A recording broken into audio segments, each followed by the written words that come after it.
Tänapäeva moodne mees teab, et aksessuaarid on need väikesed detailid, mis teevad suure erinevuse. Kvaliteetne käekell pole pelgalt ajamõõtja, vaid see on nagu mehe allkiri, mis räägib tema maitsest ja staatusest. Lipsunõelad ja mansetinööbid võivad tunduda vanamoodsad, kuid just need pisiasjad näitavad, et mees pöörab tähelepanu detailidele. Nahast aksessuaaride puhul kehtib kuldreegel: vöö, kott ja kingad peaksid olema samas toonis, luues harmoonilise terviku. Siin on üks vähetuntud nipp: taskurätiku võib voltida hoopis kolmnurkselt ja seejärel keerata spiraalselt, luues täiesti ainulaadse efekti. Uskumatu, aga lipsu võib siduda lausa XNP-st eri viisil.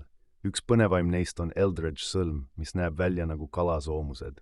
Kaasaegne trend näitab, et meeste käevõrud, eriti kombineerituna kellaga, on üha populaarsemad. Üks põnev saladus: reväärinõel võib olla ka praktiline, varjates endas näiteks mälupulka või väikest parfüümi. Päikeseprillid pole ainult suveks. Kvaliteetsed prillid kaitsevad silmi aastaringselt ja täiendavad iga riietust. Ja lõpetuseks üks tõeline üllatus: pöördmehhanismiga sõrmus, mis võimaldab kanda sama ehet kahel erineval viisil.